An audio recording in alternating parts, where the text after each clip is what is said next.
Well, first, I want to say thank you to Gigi and Storm. I've had numerous conversations with y'all over the last couple of weeks, so I know how much work you've put into this, and I know the passion that you have for all of these various 11 core themes that you've developed, and it's an honor to be asked to participate. And I also want to thank my fellow panelists who literally this just came together in the last couple of days because we weren't sure how we were going to approach the topic. But I want to take a second just to introduce our panelists real quickly. We'll start with ladies first. Sonya, why don't you tell us a little bit really quickly who you are and what you do? Sure. Just a quick check that you can hear me. I'm having some trouble over here, but I'm Sonya Robinson. I'm the founding director and current co-director of Artist Corps New Orleans, which works in the community in music education and in an expanded way in ensuring our culture and tradition bearers in our community are well taken care of. Thank you. Jordan, tell us a little bit about yourself.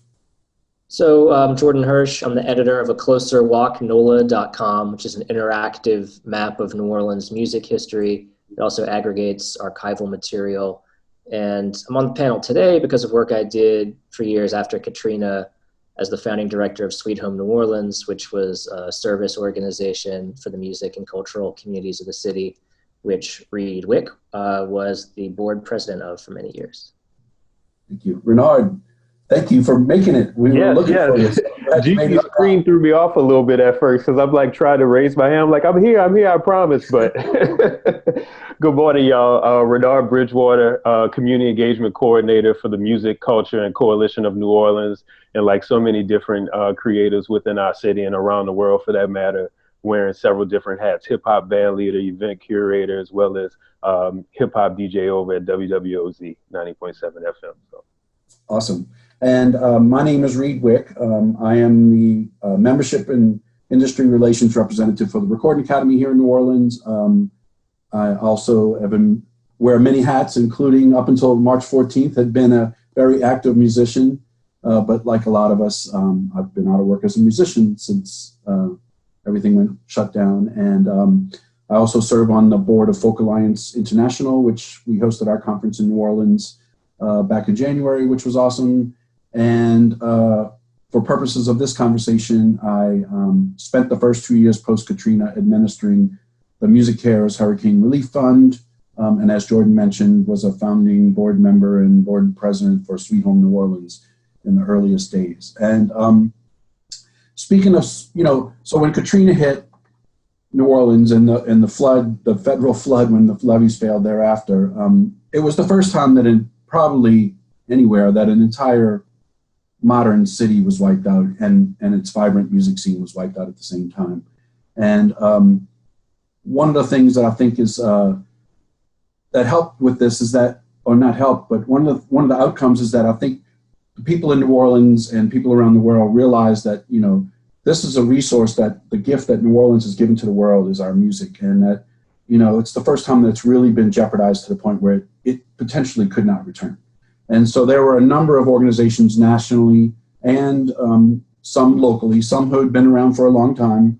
For instance, Music Care started in 1989, but had been going all this time. And then several organizations popped up in a response to Katrina. And I met Jordan because he ran one of those organizations, NOMHERF, which was, you can say what the acronym stood for. But, the New Orleans Musicians Hurricane Relief Fund.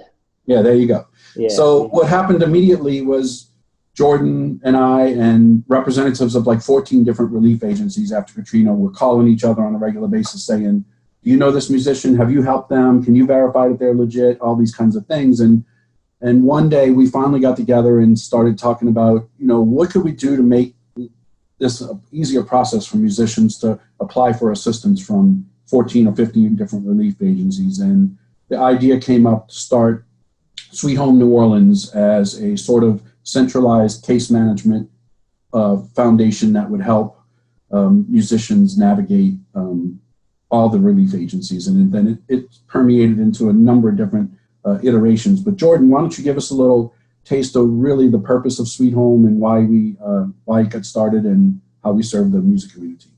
Sure. So one thing we saw in the aftermath of the flood, and this I say that referring to a period of years, is that the New Orleans musicians and members of its wider cultural community were really struggling to access resources through various mainstream channels. So, for example, there was just insurance settlements for people's homes.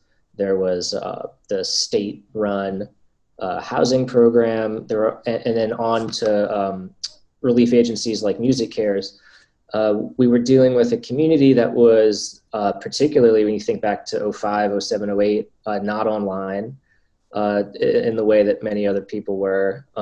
And so what we figured was the best thing that we could do to get the maximum amount of support to the music community was to serve as a sort of mediator. And we would sort of set up in the gap between the systems for distributing resources and the community that needed the resources, because we just knew that that flow was not happening without us.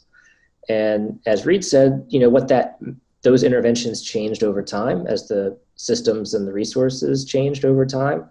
But the basic idea was to hire people who knew the community, who had knew how to communicate with the community and had relationships in the community to help do the case management work. And for us to leverage the resources we had to get them more. So for example, by getting, what we did was we formulated an intake process that consisted of just about all of the questions that, you know, up to 8 or 10 different organizations would need answers in order to get some assistance out to someone. And so they had one face-to-face conversation when possible, which was most of the time. And in the course of that conversation, we pulled together information that we could then feed to organizations, you know, from New York to LA, as well as other ones on the ground in New Orleans.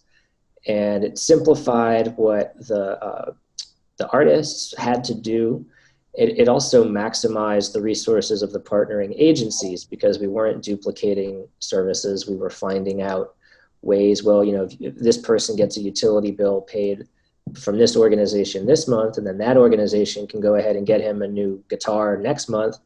You start sort of patching together a more holistic kind of wraparound service that was really necessary to deal with the scope of the problem.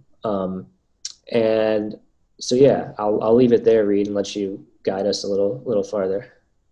Sure. And as Jordan mentioned, over time, there were a number of unique opportunities that Sweet Home was able to fill. Things like certain of those organizations, you know, everybody was rebuilding their houses and stuff. And some of the organizations would not pay for sheetrock or electrical wire and things like that. And the beauty of Sweet Home was that it was run by a board of all local people who understood the unique needs of the folks that we were serving. And we were able to fill those gaps in what some of the other organizations couldn't do. So that was really a cool thing to see, opportunities to really take care of people in ways that other organizations weren't able to do it. And over time, we got a whole handful of interesting grants, some of which allowed us to buy washer machines and bedding and things like that other organizations wouldn't cover. And so it really helped fill those gaps in a lot of ways. And as things started to move further away from the 2005 hurricane and flood, it morphed into working with the Ford Foundation, for instance. Jenny Toomey gave us a grant to help hire Ashley Keaton, a local intellectual property attorney, to clean up copyright so that local artists could get their music used in the Treme TV show on HBO. And that was a huge boon for a lot of artists who got big chunks of money that they never even knew had an opportunity to get. So there were just a whole host of things that Sweet Home was able to do in its evolving state. After 6 or 7 years, Sweet Home finally ran its course. And about that time, a continued effort to rally the music community together started to spring up. And I want to throw it over to Renard to kind of talk about the early days of MACNO and how MACNO has morphed and continues to serve the community today. So Renard, can you give us a little snapshot about how that came together and where it's headed? You got to unmute yourself. There we go. So yeah, MACNO, the Music and Culture Coalition New Orleans, nonprofit in the city, started back in 2012 as a result of grassroots organizing that came out of several different stakeholders, regardless of we're talking about venue managers, bookers, barbacks, musicians, anyone involved within the music community, as well as the live music industry within the city. At that time, previous Mayor Landrieu was going around and various cities, agencies at that time were shutting down a lot of the live music venues.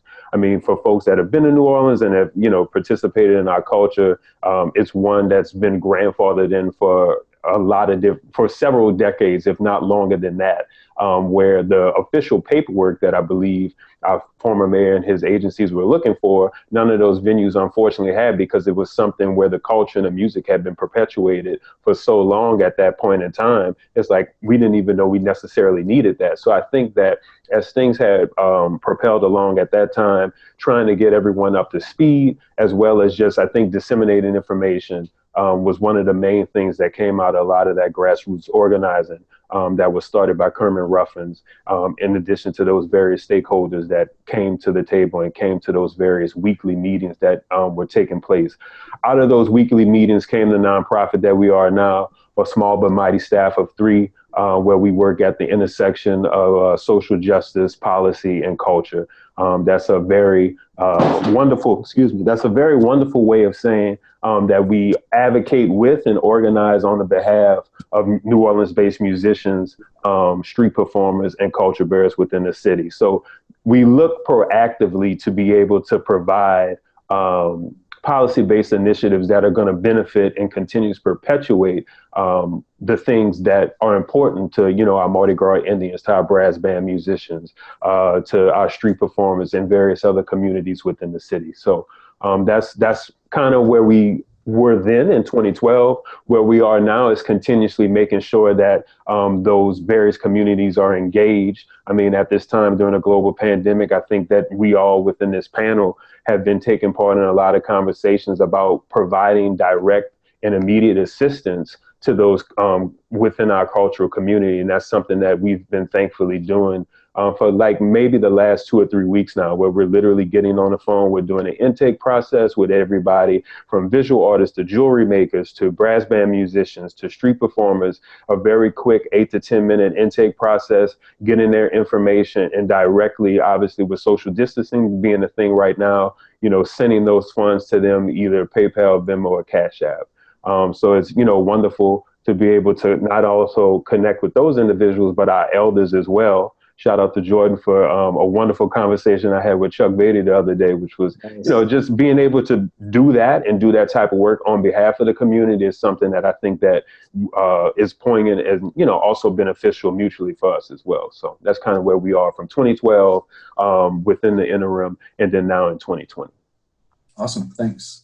Well, speaking of sort of serving the community in unique ways, I want to throw it over to Sonya, which you got to unmute yourself, Sonya. But why don't you give us a quickie, like a little bit on what, from the Artist Corps perspective, how you're looking through this lens of the pandemic and our community and kind of organizing us in a way that Jordan kind of did back in 2005 and such, in 2006.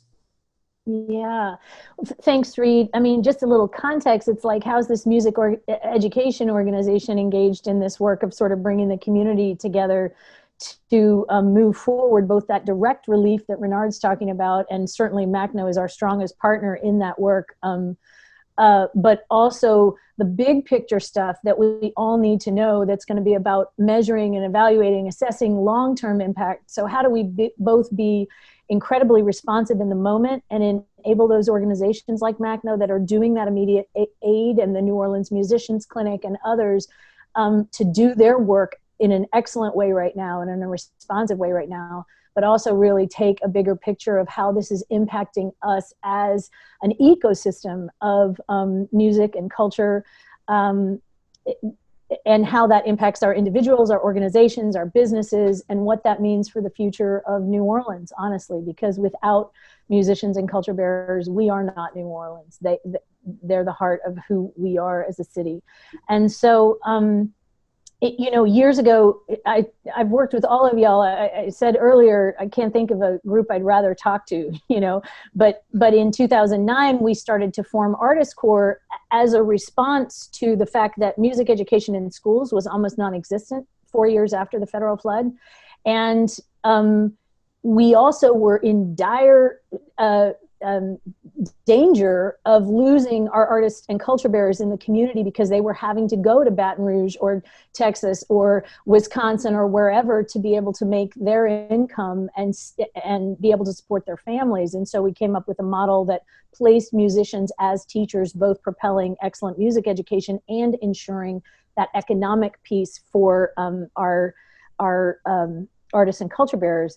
And I think there are a couple of main things that are coming up around this need to have collective, collaborative impact right now in the moment for all these organizations to come together from multiple levels.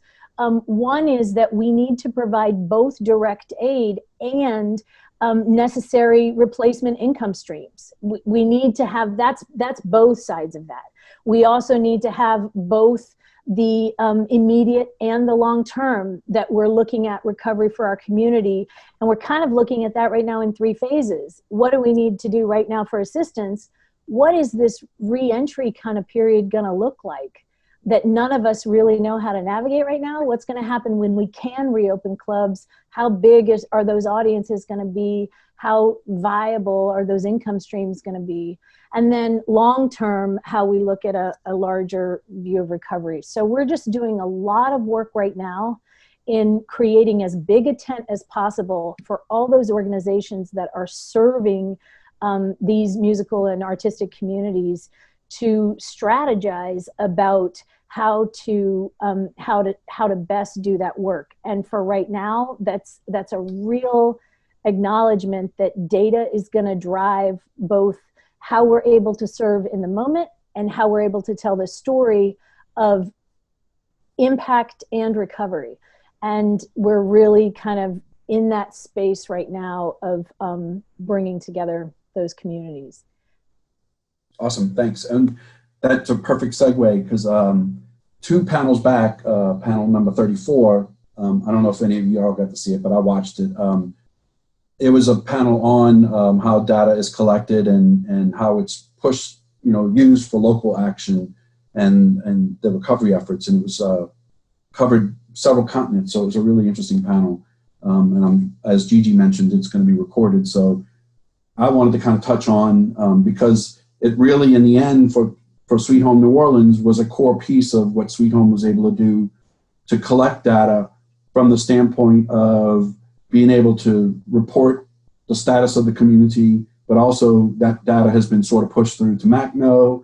Obviously, a lot of the different organizations that were involved in Katrina recovery, but also now in the recovery efforts related to COVID-19, they're all collecting data in various forms. So maybe if we only have 11 minutes left, but I think this is a core issue that we've been discussing a lot. Maybe we can start with Jordan and kind of push through to today, how that data, why is it important, and how we've leveraged it to do various things, ultimately with sort of an advocacy hat on at the end of the day, where we can use this data to better advocate for and find resources for the communities that we serve. Jordan, you want to kind of give us a sense of how Sweet Home used that data and what those reports look like? Sure. So initially, the data that we were collecting was tied to specific resources that we were trying to get. So in order to qualify for X program, we might need to know your pre-Katrina income and your post-Katrina income. So after years of, and we served more than 2,000 individual artists asking those questions, we wound up with this really huge data set. And it's a data set that had never existed before because the music community had never had an incentive to share that kind of personal information, whether it's financial or family information. And so we were aware as it was happening that this was a sort of kind of once in a lifetime opportunity to really to do a few things. One is a community-wide needs assessment. because there's a whole lot of well-intended motion going on in the aftermath of the flood, but what did the people need, right? That wasn't the starting place for a lot of the conversations about where to allocate resources. So we sought to sort of assert ourselves, and we started issuing reports annually in 2008 to let everyone know, like, hey, this is what's going on. For example, 2/3, maybe it was 3/4 of the community were renters. And so there's a huge amount of attention being paid to homeowners. But of course, when you actually look at what's going on in the community, you realize, wait, we need to focus on rent right now, as an example. And then the reports got a little more sophisticated over time, and we started tracking which neighborhoods are artists resettling in, as opposed to ones that were full of artists before.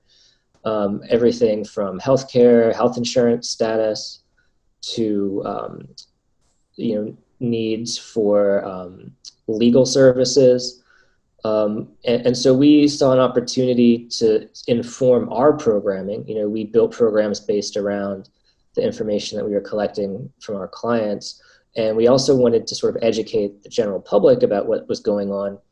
And ultimately, as Reed said, the goal here was, in some cases, policy change, at the municipal level, or just otherwise being able to go to bat. I mean, we got the Ford Foundation to write a big check only after we had all of this reporting to deliver to them about what was going on. So we saw the data collection as really critical for not just public opinion and internal use, but to inform the flow of resources everywhere else, so that it's maximized for the community. Thanks. I just want to insert real quickly. We will be. We have a question in here. I was going to say, if you have questions, please either put in the chat or the Q&A, and we will be continuing over into the Slack channel after. So if you have questions that we don't get to while we're on the stage here, but Renard, really quickly, can you kind of give us a sense from MACNO's standpoint, how the data collection that you were mentioning earlier via your one-on-one conversations, how do y'all envision using that, or how has it been useful so far with sort of that advocacy mindset? Right. From a data collection standpoint, I think from an internal standpoint, it helps us streamline our processes. That way we can be more organized when we want to be able to, specifically target a street performer, constituency, or we want to be able to, discuss or bring together and organize a meeting or event specifically with brass band musicians. It allows us to be able to, target those different communities. Also, I think when we speak about data, it's important to think about how compelling and powerful a story that it can present ultimately, not only to, people within the community, if there's a GoFundMe going around for a specific artist, or, different types of fundraising from that standpoint, but also from our standpoint, when we advocate on the behalf or with, those different communities that I mentioned earlier, we can specifically sit down with a city council member or with the mayor, one of the mayor's offices, and say, hey, look, this is the data that we've been able to collect from these communities that, vote in your specific district. And this is why it's important that you actually acknowledge and hear what these individuals have to say, because ultimately, like, they move our city. They continuously perpetuate our culture. They bring millions of people into it, which is all mutually beneficial, not only for our organizations, but for the city at large. So I think that, when you're collecting data, it's important to be able to present it in a way that's digestible, but also one that is reflective of that community, so that it says, hey, this is why this data is important. Because I think for a lot of policymakers like to be able to see those numbers on paper, and that we've done that work so that they can make informed decisions from that point on. Thank you. Yes. So Sonya, we've talked about this a bunch on all of our calls and internally. Why don't you give us your view on how all of these collecting that data from all these resources and from both the organizations helping to the people in need, how do you envision this in the future being used, maybe even from an advocacy standpoint, or, you're kind of our champion right now in pulling all of this together. So I want to throw it over to you in the last few minutes that we have. Sure. Well, I would definitely also just want to acknowledge there's some questions coming in, artist core specific questions. I'm happy to talk about in Slack after this panel.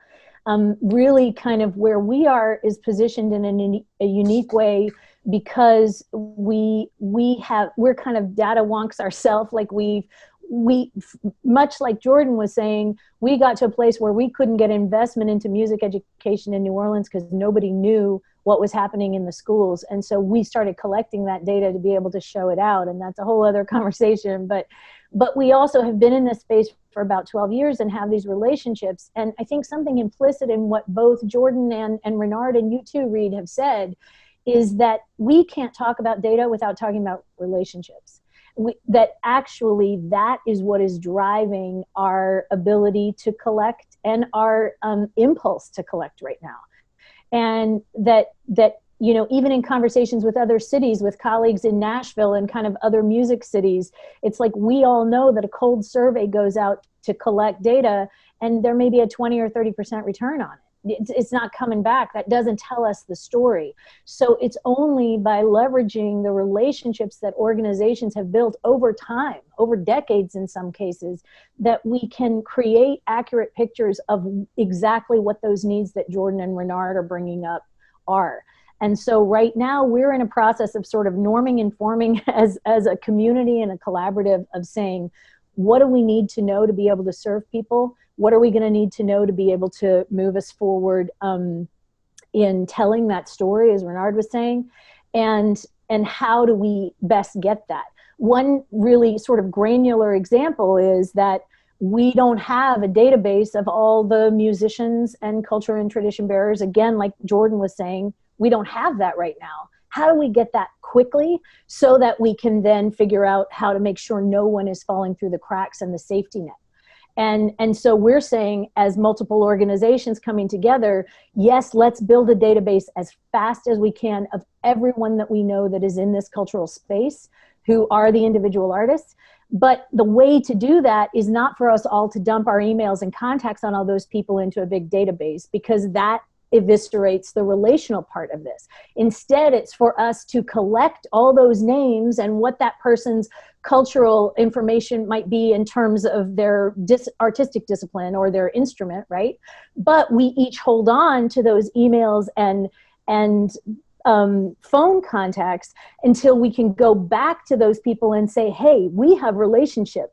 Do you want to opt into this larger sort of artist census? Do you want to be part of that? And that allows us to leverage that trust to get what we need, but in a way that remains true to authentic relationship and that is not about any kind of opportunism in these very delicate times. So that's just one example of how we want to move forward with that. But in terms of how we want it to then to be used, we see, again, cutting across these different columns of both constituents that are being served and portions of this larger ecosystem, coming up with core elements that we're all looking forward, that we can all embed in our own informational surveys and intake with different constituencies, so that maybe it's 10 to 15 things we're all looking at can be fed up into a larger database and a larger sort of impact research, while we're still able in different silos to collect the specific information that we need. Sorry, and that leads me to a closing comment and question as we move to the next panel, which is not making you dump your email into the webinar chat, but how would you like people to reach out to you? So if you could, as we close out, and maybe voice it a bit, how you'd like people to reach out. Would you like them to go to your website, email you? Some people put in their phone numbers. Totally don't suggest that. If you want to, that's great if you want to get phone calls. And if there's anything you'd like people to approach you about.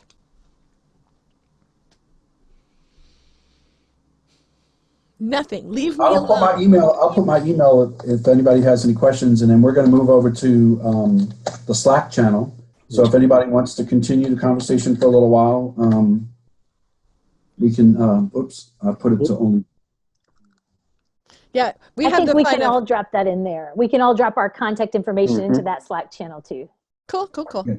Well, Thank you very much. I don't know whether Thank I'm doing you. jazz hands or whatever to show in the screen here.